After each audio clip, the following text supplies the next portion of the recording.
The transport ship Wanderer's Hope drifted through the void like a metal seed carried on cosmic winds. Its hull bore the scars of 1,000 journeys, each dent and scratch telling stories of narrow escapes and desperate flights from worlds that no longer existed. In the cargo bay, among crates of salvaged goods and precious memories, 8-year-old Marcusjan sat cross-legged on a worn blanket, carefully examining a broken music box his father had found in the ruins of New Geneva. The delicate mechanism had been crushed during the evacuation, its tiny dancer frozen mid-spin, her porcelain face cracked but still beautiful. Marcus turned the key gently, listening to the stuttering melody that emerged in fits and starts. His father had taught him to see potential in broken things, to find the beauty that others overlooked. Even when something's hurt, his father had said, kneeling beside him in their old workshop back on Earth, it still has value. Sometimes being broken makes something more precious, not less. The ship shuddered as it dropped out of hyperspace, and Marcus steadied the music box with careful hands. Through the viewport, he could see their destination, Kythera Prime, a massive space station that served as a neutral trading post in the disputed territories. The structure sprawled across space like a metallic city, its countless docking bays and observation decks glittering with the lights of 100 different species. Captain Elena Vasquez's voice crackled through the intercom. All passengers prepare for docking. Remember, Kythera Prime operates under neutral law. No weapons, no conflicts, no exceptions. We'll be here for 48 hours for repairs and resupply. Marcus's mother, Dr. Sarah Chen, appeared at his side, her medical bag slung over her shoulder. She had volunteered to provide medical services during their stay, partly to earn extra credits, but mostly because she couldn't resist helping those in need. It was a trait she had passed to her son. "Ready to see a real space station, sweetheart?" she asked, ruffling his dark hair. Marcus nodded, carefully wrapping the music box in soft cloth. The station was unlike anything in the human colonies, a massive feat of engineering built by the architects, an ancient race that had vanished millennia ago. The current inhabitants were a mix of species, each bringing their own customs and technologies to the floating city. As they disembarked, Marcus marveled at the diversity around him. Tall, crystalline beings called resonance chimed softly as they walked, their bodies catching and reflecting light in rainbow patterns. Bulky hammer fists, their rocky hides scarred from mining operations, rumbled past in groups. Graceful whispers floated by on gossamer wings, their ethereal forms barely visible except for their glowing eyes. But it was in the lower levels, in the section designated for refugees and temporary residents, that Marcus encountered something that would change everything. The maintenance corridor was dimly lit, intended only for service workers and those who couldn't afford better accommodations. Marcus had wandered away from his parents while they conducted business with the station's medical facility, drawn by a sound that made his heart ache, the soft, broken sobbing of a child. In an alcove between massive conduit pipes, he found the source of the crying. A small creature sat hunched over something in its lap, its entire body shaking with grief. At first glance, Marcus thought it might be a young whisper, but, as his eyes adjusted to the dim light, he realized this was something far rarer, a dragon child. The youngling was no bigger than Marcus himself, with scales that shifted from deep purple to midnight blue in the artificial light. Small wings, not yet developed enough for flight, were folded tightly against its back. Its elongated snout was delicate, almost cat-like, and tears that sparkled like liquid starlight tracked down its scaled cheeks. In its clawed hands, the dragon child held the remains of what had once been a toy, a small spacecraft model that had been beautiful before it was shattered. The pieces lay scattered across the creature's lap, beyond any hope of simple repair. Marcus had heard stories about dragons, though he had never seen one before. They were an ancient and proud species, masters of spacefaring technology and wielders of what some called magic, though his father insisted it was just science humans didn't understand yet. Dragons were powerful, feared, respected throughout the galaxy. They certainly weren't supposed to be small and crying in maintenance corridors. The dragon child looked up as Marcus approached, and he saw eyes like violet galaxies, ancient and wise despite the obvious youth of their owner. The sobbing stopped, replaced by a wariness that broke Marcus's heart. This little one had learned to be afraid of strangers. "Hello," Marcus said softly, settling down a few feet away, careful not to crowd the frightened child. "I'm Marcus. What's your name?" The dragon child's universal translator, a small device attached to its ear, flickered as it processed the human language. When it spoke, its voice was like wind chimes in a gentle breeze, musical and ethereal. "I am." The child paused, as if unsure whether to trust this strange human boy. "I am Lyralii of the Starborn Clutch." But, I have no clutch now. I have nothing now. Marcus looked at the broken toy in Lyraliai's lap. The spacecraft model had been crafted with incredible detail, every panel and thruster lovingly rendered in miniature. It reminded him of his own music box, beautiful, broken, but not beyond hope. My father taught me how to be kind to broken things, Marcus said gently, echoing words that had become his personal philosophy.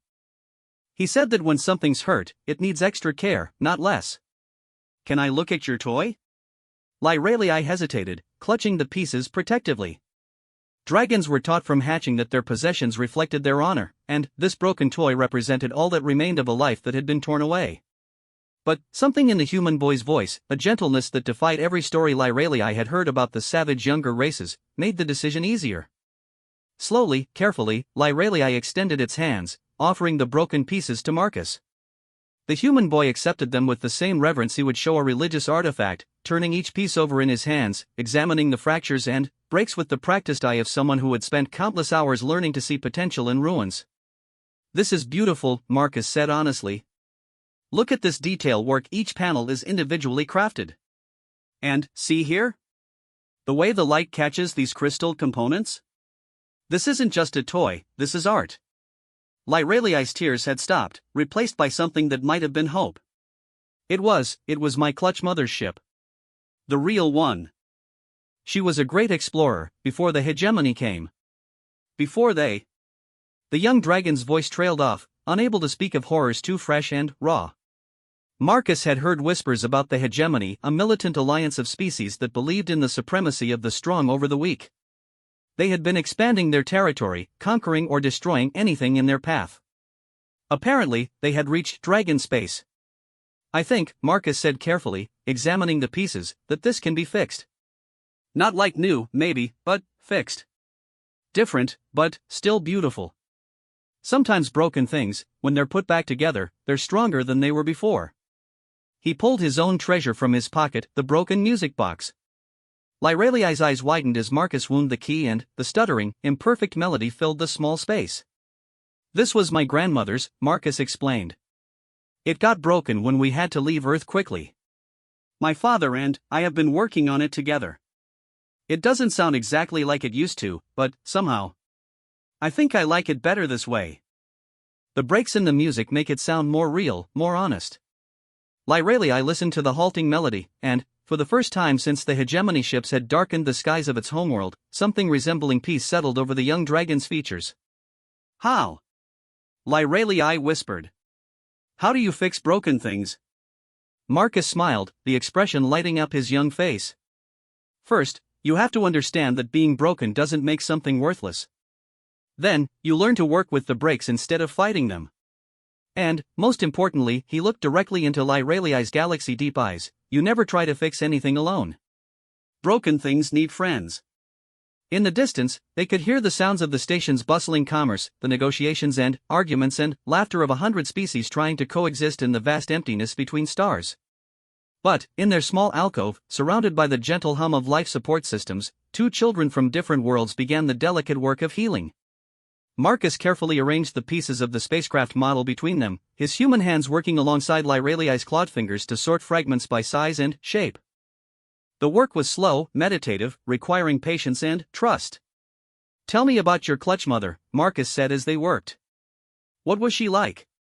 Lyraliai's voice grew soft with memory. "She was brave. She explored the far reaches of the galaxy, mapping new star systems, finding worlds where our people could make new homes. She said that dragons were meant to be bridges between the earth and sky, between what is and what could be." "She sounds wonderful," Marcus replied, fitting two pieces together with satisfaction. "I bet she would be proud of you, taking care of her ship memory like this." "But, I failed," Lyraliai said, voice breaking again. "I was supposed to protect it, and I let it break." Marcus paused in his work, remembering his father's words about broken things and their hidden strength. "My father says that sometimes things have to break before they can become what they're really meant to be. Maybe your clutch mother's ship needed to be broken so it could become something new." As they worked together, sharing stories and careful touches to damaged pieces, other inhabitants of the lower levels began to notice them. A resident maintenance worker paused in its duties, its crystalline form chiming softly in what Marcus somehow recognized as approval. A group of young hammerfists, barely past their own hatching, gathered at a respectful distance to watch the unusual partnership. Word spread, as word always does in closed communities, of the human child and the dragon youngling working together to repair something beautiful that had been broken. In a galaxy where species wars and territorial disputes dominated the news feeds, the sight of such cooperation was remarkable enough to draw attention. Dr. Chen found Marcus after an hour of frantic searching, her heart stopping when she saw her son sitting with a dragon child in the depths of the station's service levels.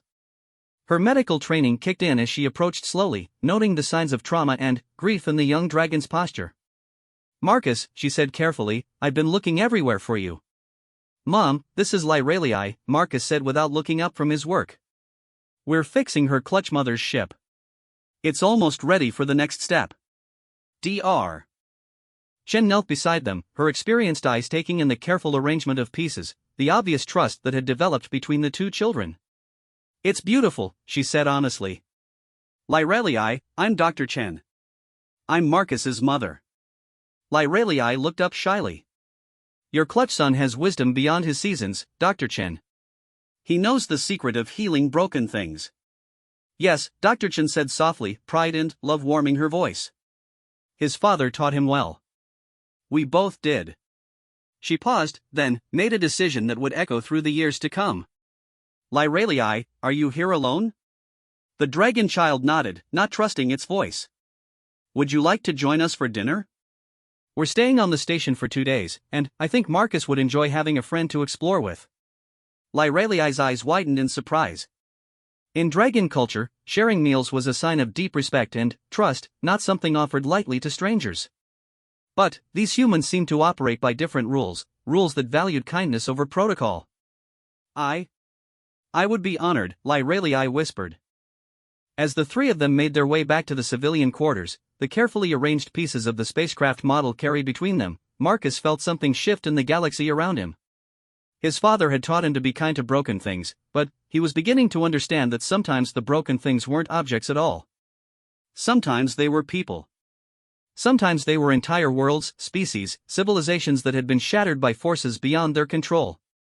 And sometimes, if you were very careful and very kind, you could help put them back together again, not the same as before, but stronger, more beautiful for having been broken and healed. Behind them, in the maintenance corridor where they had first met, the gentle melody of the music box continued to play, its imperfect tune carrying the promise of hope into the vast darkness between stars. The human family's quarters were small but warm, filled with the kind of organized chaos that spoke of a life lived in motion.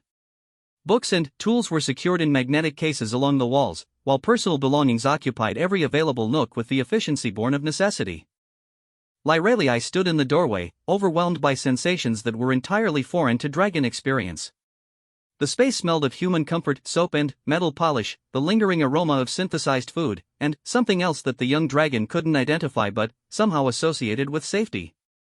It was nothing like the vast, crystalline chambers of dragon homes, with their soaring ceilings and carefully regulated atmospheres. This was intimate, personal, alive in a way that made Lyralii's scales ripple with nervous energy. "Come in," Dr. Chen said gently, noting the child's hesitation. "You're safe here." Marcus had already cleared a space on the floor and was arranging the spacecraft pieces on a soft cloth, his movements precise and careful. The work they had begun in the maintenance corridor could continue here, in better light and with proper tools. "Lyralii, have you eaten today?" Dr. Chen asked, watching the young dragon with the trained eye of someone who had spent years caring for traumatized refugees. The question seemed to surprise Lyralii, as if the concept of eating had become foreign. No. I do not require much sustenance." It was a lie, and they all knew it. Dragon children needed regular nutrition for their rapid growth cycles, but Lyralii had clearly been surviving on whatever scraps could be found or begged. The pride that ran so deep in dragon culture made admitting hunger almost impossible. Dr. Chen disappeared into the small galley without comment, returning minutes later with a steaming bowl of soup and a piece of fresh bread. She set them down near Lyralii without fanfare, as if feeding hungry dragon children was something she did every day. "My grandmother's recipe," she said simply. "Well, adapted for the food synthesizer." "Marcus, show Lyralii how the repair kit works." Marcus activated a portable repair station, its holographic interface casting blue light across their workspace. The device was human-made but incorporated technologies from dozens of species, a perfect example of humanity's gift for adaptation and integration. The molecular bonder confused the crystal components back together, Marcus explained, his young hands moving confidently across the controls. But we have to be careful about the stress points. Dragon craftsmanship uses harmony patterns that human tools don't always understand. Lyralii crept closer, drawn despite its wariness by the promise of seeing the spacecraft whole again. The soup sat forgotten as the young dragon studied the holographic display showing the toy's internal structure. The harmonic resonators are still intact, Lyralii whispered, wonder creeping into its voice. If we can restore the primary housing without disrupting the frequency patterns. You understand the technical aspects?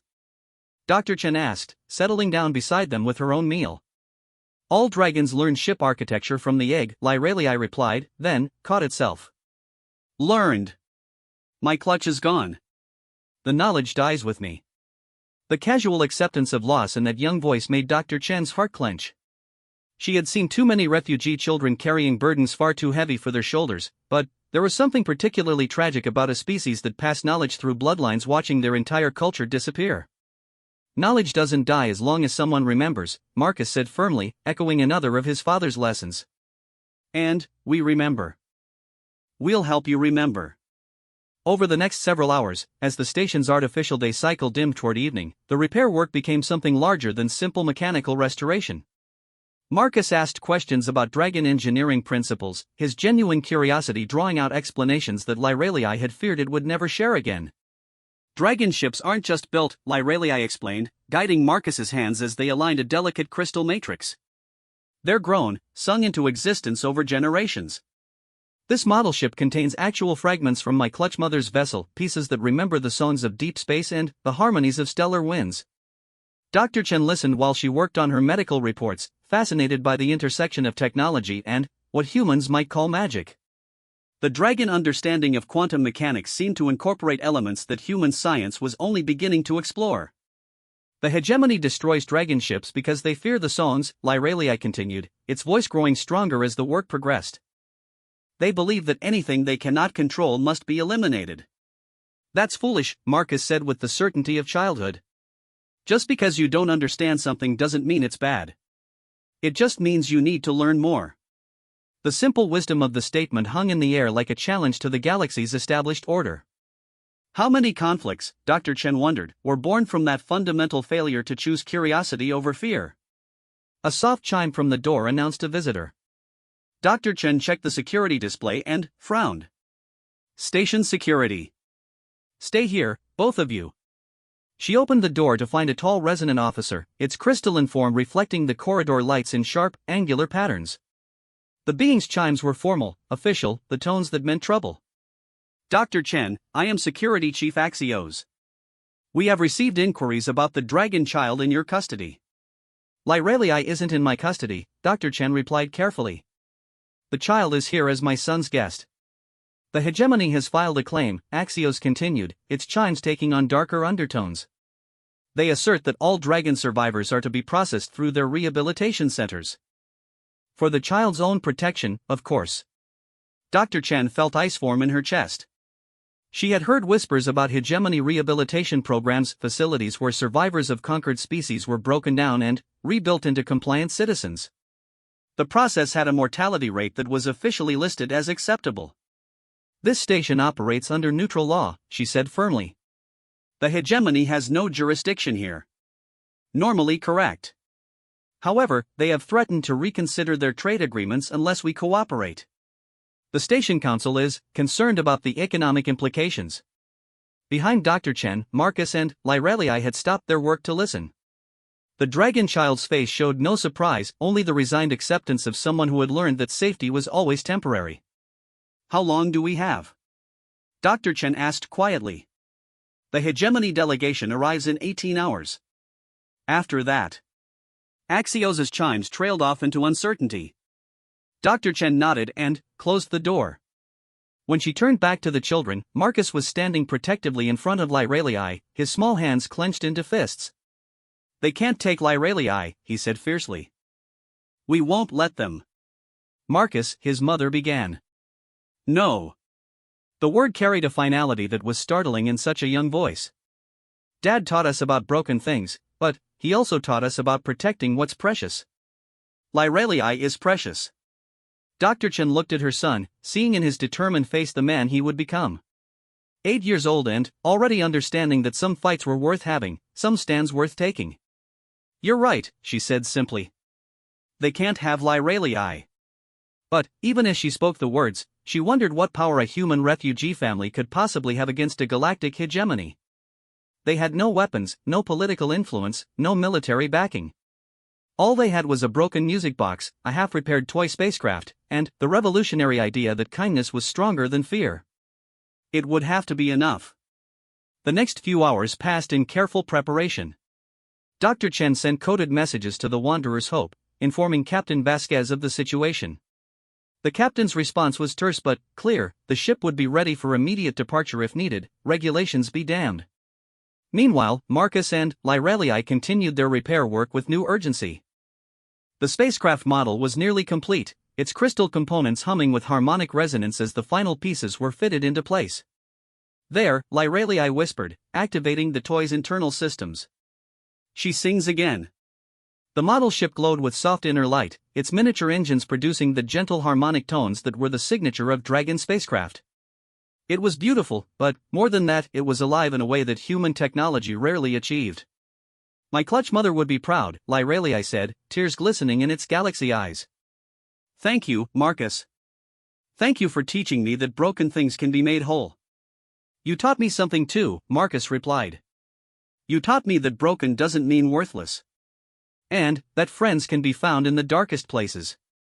Dr. Chen watched her son, marveling at the wisdom that seemed to flow from him so naturally. Children, she reflected, often understood truths that adults spend lifetimes trying to relearn. A soft knock at the door interrupted her thoughts. This time the security display showed Captain Vasquez, her weathered face grim with purpose. Elena, Dr. Chen said as she opened the door. Thank you for coming. Sarah, we have a problem. Word's getting around the station about the Dragon Kid. Some of the other refugees are getting nervous, they're worried the hegemony will start looking harder at everyone if they make an issue of this. Dr. Chen felt her heart sink. She understood the fear everyone on this station was running from something, and none of them could afford to draw attention from a power like the hegemony.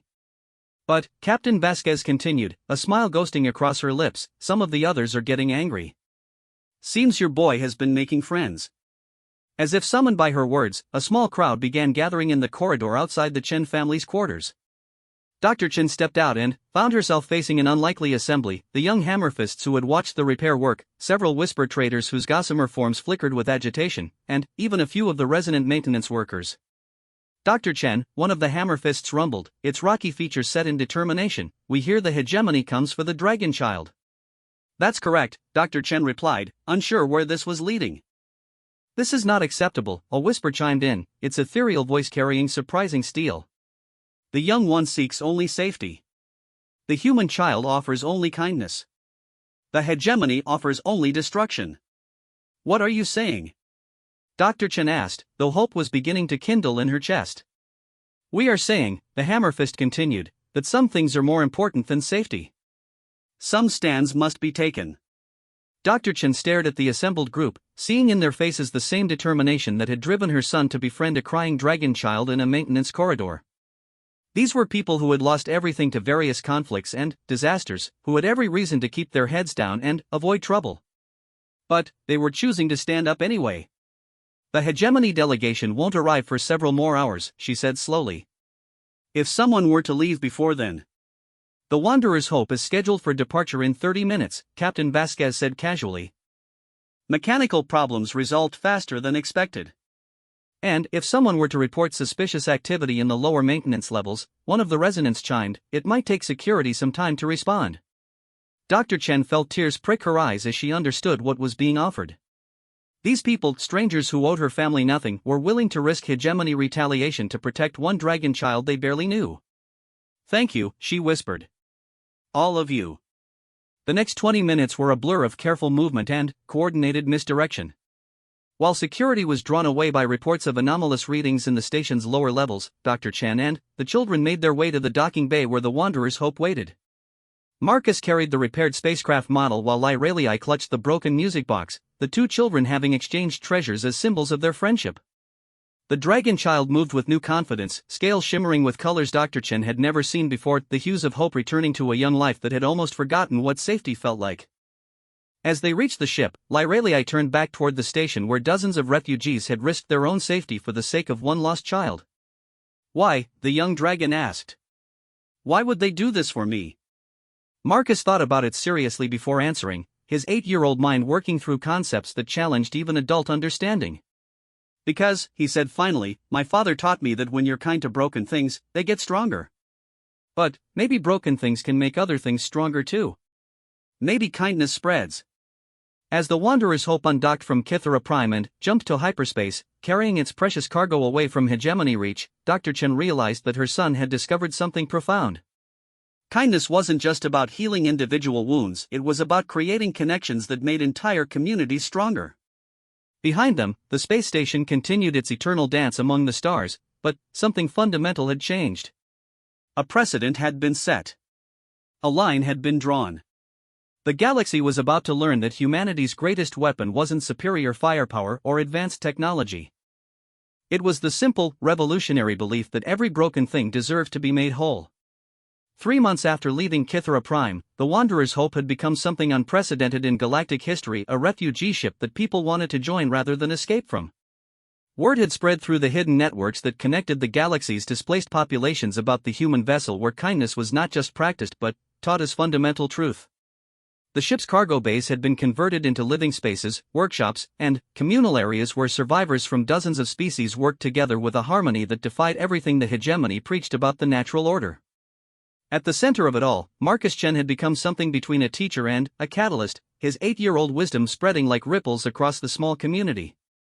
Lyralii had grown during their time aboard the ship, not just physically but in confidence and purpose. The young dragon's scales now shifted through a full spectrum of colors, reflecting an emotional range that had been suppressed during the trauma of losing its clutch. More importantly, Lyralii had begun teaching others the harmonic principles of dragon engineering, sharing knowledge that had been thought lost forever. "The resonance patterns are like sounds," Lyralii explained to a group of young refugees gathered in the main workshop. "Each material has its own voice, and, when you learn to listen, you can help them sing together in harmony." The audience was diverse in ways that would have been impossible before the hegemony's expansion.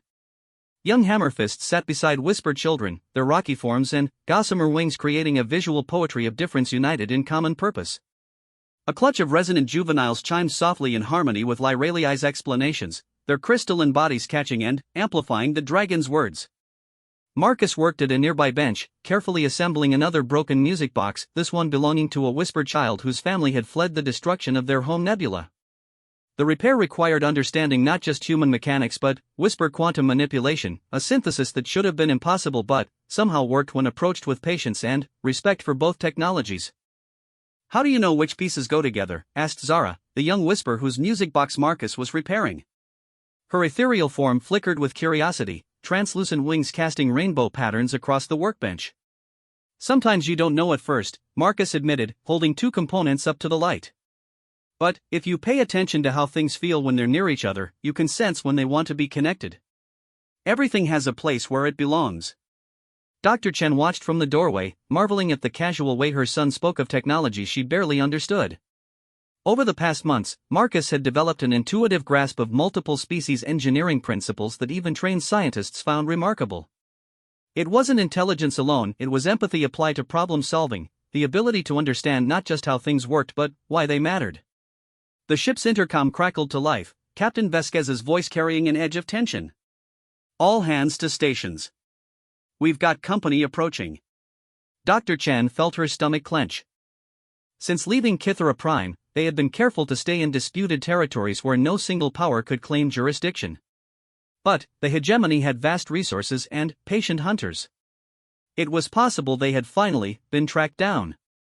"Children, please remain in the workshop," she said, trying to keep her voice calm. "Lyralii, activate the harmonic dampeners. If this goes badly, we may need to mask our engine signatures." On the bridge, Captain Vasquez stood before the main view screen, her weathered hands gripping the command chair. The approaching ships were sleek, predatory things that seemed to absorb light rather than reflect it, hegemony hunter-killers designed specifically for tracking down refugees and dissidents. 3 ships, reported Lieutenant Morrison from the sensor station. Military configuration, but they're not powering weapons. Yet, Vasquez muttered. Open a channel. The viewscreen shimmered and resolved into the image of a hegemony commander, Ovorthan, one of the species that formed the core of the militaristic alliance. Its segmented carapace was marked with rank insignia that indicated high authority, and its multifaceted eyes held the cold certainty of absolute conviction. Captain Vasquez of the vessel Wanderer's Hope, the Vorthan intoned, its voice carrying the mechanical precision of a species that had long ago chosen logic over emotion. I am Commander Thex 71 of the Hegemony Enforcement Division. You will surrender the Dragon fugitive and submit to inspection for regulatory violations. This is a refugee vessel operating in neutral space, Vasquez replied steadily. We're not subject to hegemony jurisdiction. Incorrect. The Dragon entity represents stolen hegemony property, acquired through illegal means. Furthermore, your vessel has been reported as harboring dangerous dissidents and spreading illegal ideologies among refugee populations. Dr. Chen, who had joined the bridge crew, stepped forward. Dangerous ideologies? We're providing medical care and education to displaced persons. Commander Thex 71's compound eyes fixed on her with mechanical precision. You are teaching concepts of individual worth and cross-species cooperation that contradict established hierarchical order. Such teachings destabilize proper social structures and must be corrected. The casual way the hegemony commander dismissed the value of every person aboard their ship sent a chill through Dr. Chen. This wasn't just about Lyralii anymore, it was about a fundamental conflict between 2 visions of how the galaxy should work. Commander, she said carefully, surely the hegemony recognizes the value of diversity and cooperation? Diversity is inefficiency. Cooperation outside established hierarchies is chaos. Thex 71's reply came without hesitation. The hegemony brings order through strength, prosperity through unity of purpose. Your vessel represents contamination of these principles. In the workshop below, the children had gathered around the intercom, listening to the exchange with the intense focus of young minds trying to understand adult conflicts. Marcus held Lyralii's clawed hand, feeling the tremors of fear that ran through his friend despite the dragon child's attempts to appear brave. They speak of order, Lyralii whispered, but they create only emptiness. They drain the songs from everything they touch. Then, we need to sing louder, Marcus replied, an idea forming in his young mind. Lyralii, can the harmonic resonators do more than just hide our engines? The dragon child's eyes widened as it understood what Marcus was suggesting. The ship song could be amplified, but the power requirements would be enormous. And if we fail to maintain harmonic balance, we'd tear the ship apart, Zara finished, her whisper heritage giving her an intuitive understanding of quantum harmonics. But, if we succeed? Every ship in the system would hear the song, Lyralii said, awe creeping into its voice. And everyone who still remembers what freedom sounds like would know we're here. On the bridge, the standoff continued. Commander Thex 71 had grown impatient with negotiation and was now dictating terms with the confidence of overwhelming force. You have 60 seconds to surrender the dragon entity and prepare for boarding, the Vorthan announced. Resistance will be met with appropriate force. Captain Vasquez glanced at her crew, seeing in their faces the same determination that had driven them to take in refugees despite the risks. They were outnumbered and outgunned, but they had something the hegemony lacked, something worth fighting for. 60 seconds, she said to Dr. Chen. Any brilliant ideas?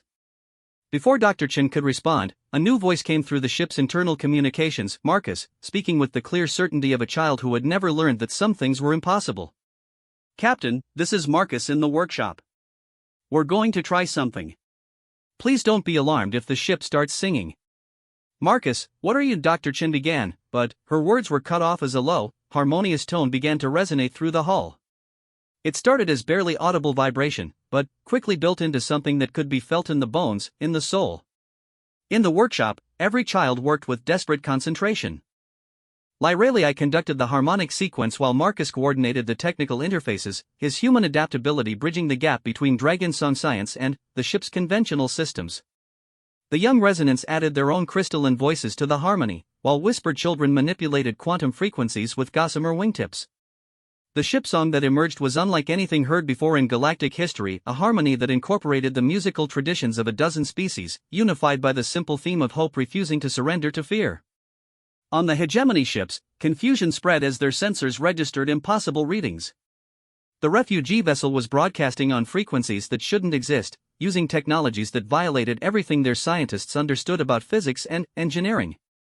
More alarming still, the song was having effects beyond the immediate area.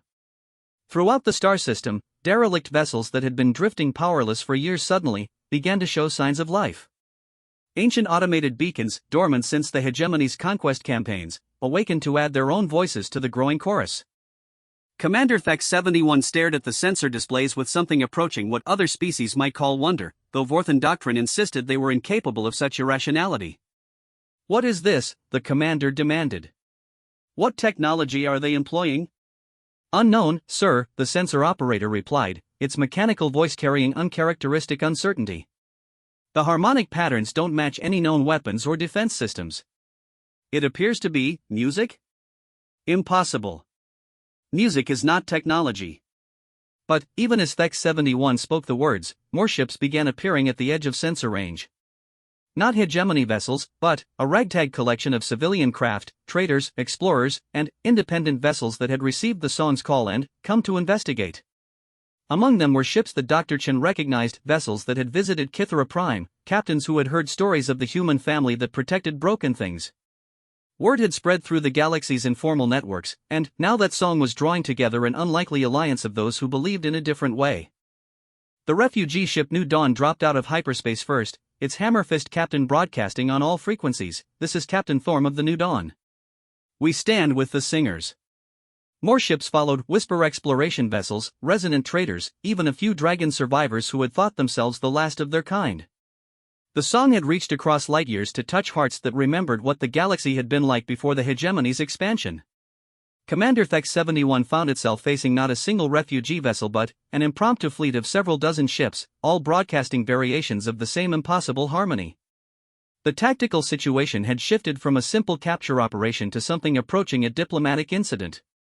"Sir," the communications officer reported, "we're receiving messages from the civilian fleet. They're requesting peaceful dialogue." Thex 71's compound eyes fixed on the main viewscreen where the Wanderer's Hope continued its impossible song. For the first time in its military career, the Vorthan commander faced a situation that doctrine had not prepared it for. How did one fight an idea? How did one conquer a song? In the workshop, Marcus felt the ship's harmony reach a crescendo and begin to stabilize. Around him, children from across the galaxy worked together with a coordination that spoke to something deeper than mere cooperation. They were creating something new, not just music, but a declaration that there was another way to live among the stars. "It's working," Lyralii whispered, its scales shimmering with colors that had no names in any language. "The song is spreading. Others are singing with us." Marcus nodded, feeling the truth of it in his bones. His father had taught him to be kind to broken things, but today he was learning that sometimes broken things could teach the galaxy how to heal itself. The standoff continued, but already something fundamental had changed. The hegemony could still choose to fight, but they could no longer claim that theirs was the only voice in the cosmos. The song continued to spread, carrying with it a simple message that would reshape the galaxy: every broken thing deserved to be made whole, and kindness was stronger than fear. The song had been resonating across the galaxy for 6 hours now, and its effects were far beyond anything Marcus and his friends had imagined possible. What had begun as a desperate attempt to avoid capture had evolved into something approaching a revolution, not of violence, but of hope rediscovered. In the command center of the hegemony flagship Absolute Order, Supreme Commander Zythus Prime faced a crisis that threatened the very foundation of everything the militaristic alliance had built. The ancient architect who served as the hegemony's supreme leader had not achieved its position through kindness, but through the ruthless application of logical brutality that had brought order to hundreds of worlds. "Report," Zythus Prime commanded, its multi-limbed form dominating the center of the vast bridge. Unlike the junior commanders who served under it, the Supreme Commander retained the full intellectual capacity of its species, a gift and burden that made it uniquely qualified to lead the hegemony's expansion. "The harmonic disruption continues to spread," reported Commander Thex 71, its image transmitted from the standoff at the edge of the disputed zone. 17 star systems are now reporting unauthorized gatherings of civilian vessels. Independent captains are abandoning their trade routes to investigate the source. Unauthorized gatherings. Zythus Prime's tone carried contempt for the euphemism. What was happening could only be called what it was: a spontaneous uprising of hope against despair, of cooperation against domination. The hegemony had faced armed rebellions before and crushed them efficiently. But how did one crush a song? The civilian vessels are not broadcasting aggressive intentions, Thex 71 continued. They claim to be responding to a call for harmonic unity. Our xenological specialists believe this may be related to ancient dragon song science, but the patterns have been modified beyond our current understanding. Zythus Prime's compound eyes glittered with something that might have been admiration if such emotions had not been surgically removed from its psychological profile decades ago. The dragon child and its human protector had accomplished something remarkable: they had weaponized hope itself. Analysis of tactical options, the Supreme Commander ordered. Force projection remains viable, the tactical officer reported. We have sufficient firepower to eliminate the civilian fleet. However, the harmonic resonance would continue to broadcast during any engagement, potentially drawing additional civilian vessels to the area. Political ramifications? Significant. The destruction of unarmed civilian vessels would provide propaganda material for resistance movements across the galaxy. The Independent Worlds Coalition has already issued statements of support for the Singers, and several neutral systems are reconsidering their trade agreements with us. Zythus Prime processed this information with the cold efficiency that had made the hegemony the dominant force in the galaxy. But, for the first time in decades, the calculations were not pointing toward a clear path of action. Every option carried unacceptable risks to the greater strategic picture. Meanwhile, aboard the Wanderer's Hope, an extraordinary transformation was taking place. The ship that had begun as a simple refugee transport had become the beating heart of an impromptu alliance. Representatives from dozens of species were coordinating through harmonic frequencies, sharing resources and knowledge in ways that defied everything the galaxy had been taught about cross-species cooperation. Dr. Chen moved through the ship's expanded spaces. Additional living areas had been constructed using dragon song science and whisper quantum manipulation, observing changes that challenged her understanding of what was possible. The refugee children who had arrived traumatized and broken were now working as technical specialists, their unique perspectives combining to solve problems that had stumped trained engineers. In what had once been the main cargo bay, a remarkable sight was unfolding. Lyralii stood at the center of a complex harmonic array, its young voice weaving together the song threads that held their improvised alliance together.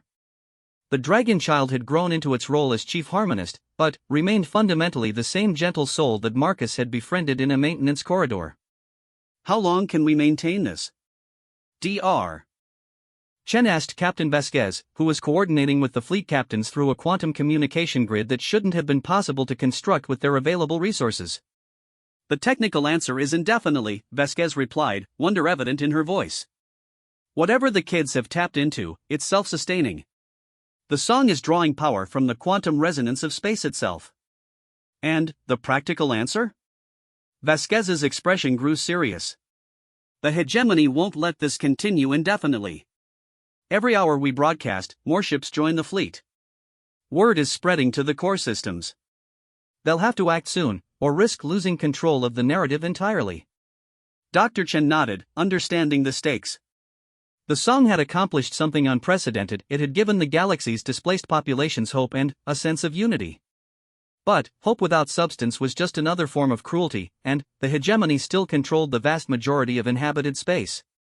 Marcus appeared at her side, moving with the quiet confidence that had become his trademark. At 8 years old, he had somehow become one of the fleet's most important coordinators, his gift for understanding broken things extending to broken people and broken systems. "Mom, we need to try something," he said seriously. "The hegemony commander is still out there, and I think they're scared." Scared? Dr. Chan raised an eyebrow. The hegemony doesn't get scared, sweetheart. Everyone gets scared, Marcus replied with the certainty of childhood wisdom. And scared things either run away or attack. We need to give them a third option. Before Dr. Chen could ask what he meant, Marcus was already moving toward the communication array. Within moments, his young voice was being broadcast across the fleet's harmonic network. "Commander Thex 71 of the hegemony," Marcus said, his words carrying clearly across space. "My name is Marcus Chen. I'm 8 years old, and I want to talk to you." The audacity of a human child directly addressing a hegemony commander caused a moment of stunned silence across both fleets. On the bridge of the lead hegemony vessel, Thex-71 stared at the communication display as if it had malfunctioned. "This is highly irregular," the Vorthan commander stated, though something in its mechanical voice suggested curiosity rather than outrage. "Yes, sir," Marcus agreed politely. "Most good things are irregular. Regular things are just things that happened before, and we're trying to do something new." Despite its conditioning, Thex-71 found itself intrigued by the human child's logic. "What do you propose, young one?" "I propose we fix something that's broken," Marcus replied. "See, I learned from my father that when something's broken, you don't throw it away. You figure out how to make it better. And I think the galaxy is broken right now." "Explain." "Everyone's scared of everyone else. The strong people hurt the weak people because they think that's how you stay strong. The weak people hide because they think that's how you stay safe. But all that does is make everyone more scared and more lonely." Thex-71 processed this analysis with the portion of its intellect that had not been suppressed by military conditioning. The child's assessment, while simplistic, contained elements that aligned with data the hegemony had been carefully ignoring. "The current system maintains order," Thex-71 replied, falling back on doctrine. "Does it?" Marcus asked gently. "Because it looks to me like the current system makes everyone so afraid that they're ready to fight all the time. That's not order. That's just fear wearing order's clothes." Across the fleet, beings who had never heard a human child speak before found themselves listening with growing amazement. The boy was engaging in theological debate with one of the galaxy's most feared military commanders, and somehow managing to sound like the adult in the conversation. "What alternative do you propose?" Thex-71 asked, genuinely curious now. "Friendship," Marcus said simply. "I know it sounds silly, but think about it. When you're friends with someone, you don't have to be afraid they'll hurt you. And when you're not afraid, you can spend time on better things than fighting. Friendship between species has been attempted. It leads to chaos and conflict." "No, sir," respectfully, "it leads to chaos and conflict when people try to be friends while still keeping all their weapons ready. Real friendship means trust. And trust means being vulnerable sometimes." Dr. Jen held her breath as she listened to her 8-year-old son casually dismantling the philosophical foundations of galactic civilization. Around the ship, refugees and fleet personnel gathered around communication nodes, hanging on every word of the most unlikely diplomatic negotiation in history. "You ask for vulnerability from a position of strength," Thex-71 observed. "Your fleet outnumbers my task force." "Our fleet," Marcus corrected gently, "isn't a fleet at all. We're just people who heard a song and came to see what was happening. And we're not asking you to be vulnerable to us. We're asking you to be vulnerable with us." Explain the distinction. Marcus thought for a moment, trying to find words for concepts that most adults struggle to understand. Being vulnerable to someone means giving them power over you. Being vulnerable with someone means sharing the truth about who you are and what scares you. It means trusting them to care about you even when you're not perfect. The communication channel fell silent as Thex-71 processed this statement. In the Vorthan commander's neural implants, threat assessment routine struggled to categorize a negotiating position based entirely on emotional honesty and mutual care. "I have been conditioned to eliminate threats to hegemony security," Thex-71 finally said. "Your proposal would require me to act contrary to my core programming." "Maybe," Marcus replied thoughtfully, "your core programming is what's broken. Maybe you weren't meant to be just a weapon. Maybe you were meant to be a person." The words hit Thex-71 like a physical blow. Deep in the Vorthan's suppressed memories, echoes of personality and individual identity stirred for the first time in decades. The hegemony's conditioning had been designed to eliminate such weaknesses, but it had never been tested against the simple proposition that personhood itself might be valuable. Thex-71 began, then stopped. The neural pathways required for genuine uncertainty had been surgically severed long ago, but somehow the human child's words were reaching parts of its consciousness that the hegemony had assumed were safely destroyed. "It's okay to be scared," Marcus said gently, as if sensing the commander's internal struggle. "Everyone gets scared when they're trying to become something new. But that's how you know you're growing." Aboard the Wanderer's Hope, Lyralii listened to the exchange with wonder. The young dragon had witnessed the power of human kindness firsthand, but seeing it applied on this scale was breathtaking. He's singing without music, Lyralii whispered to Dr. Chen. Your clutch son is teaching the harmony of hope to someone who has forgotten how to hear it. Dr. Chen nodded, pride and terror warring in her chest.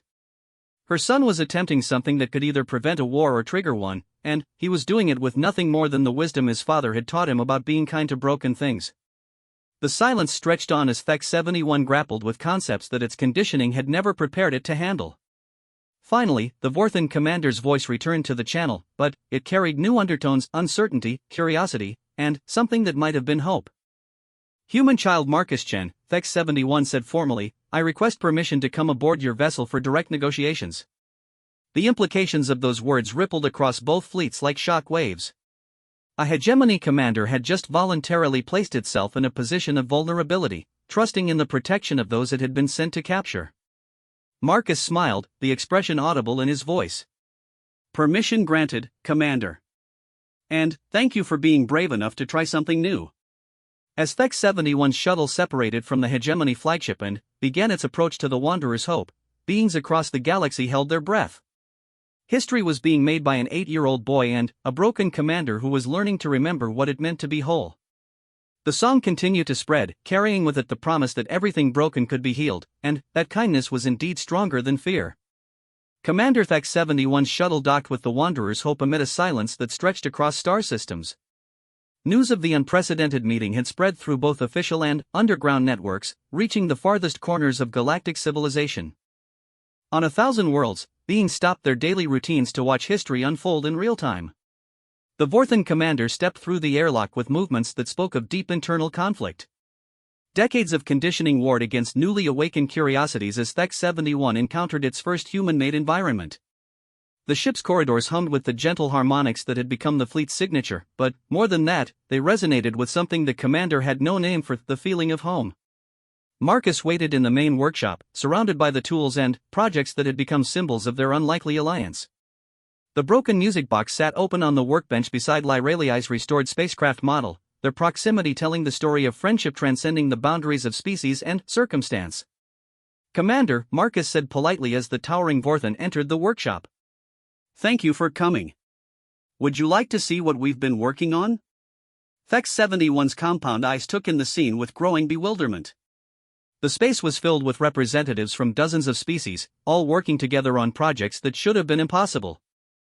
Dragon song science was being integrated with human engineering principles, whisper quantum manipulation was enhancing resonant crystalline structures, and hammer fist mining techniques were being applied to artistic endeavors that served no practical purpose beyond beauty. This appears to be recreational activity, Thek 71 observed, its mechanical voice carrying traces of confusion. What strategic purpose does it serve? Marcus considered the question seriously, understanding that for someone raised in the hegemony system, the concept of activity without strategic purpose might be genuinely incomprehensible. It serves the purpose of making things whole, he replied. When people work together to fix broken things, they learn to trust each other. When they trust each other, they don't need to be afraid anymore. When they're not afraid, they can do amazing things. To demonstrate, Marcus activated the quantum resonance chamber where Lyralii was working with a young resonant named Echo to repair a damaged memory crystal. The device had belonged to Echo's family and contained the historical archives of their homeworld, archives that had been thought lost when the hegemony conquered their system. The crystal matrix was fractured during the evacuation, Lyralii explained to Thek 71, its voice carrying none of the fear that had once defined it. Traditional resonant repair techniques couldn't restore the quantum pathways, but Dragon Song science can reharmonize the frequency patterns. Echo chimed in agreement, its crystalline form pulsing with excitement. The Dragon Child has taught us that damage doesn't have to mean destruction.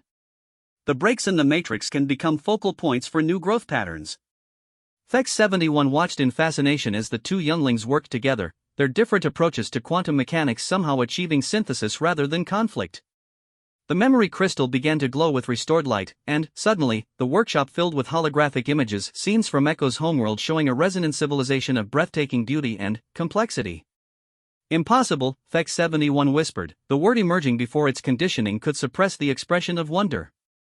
Our scientists determined that quantum memory degradation of this severity was irreversible. Maybe your scientists were only looking for ways to make it work the way it used to, Marcus suggested gently. Sometimes broken things don't want to go back to what they were.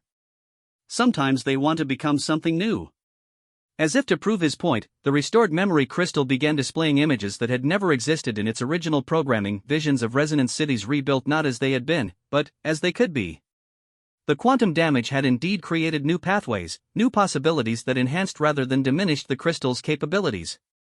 Dr. Chen approached with Captain Vasquez and several of the fleet coordinators, their expressions carefully neutral as they faced the hegemony commander. But Marcus stepped forward before any formal diplomacy could begin. "Commander, would you like to try fixing something?" he asked. "I find it helps me understand people better when I see how they work with broken things."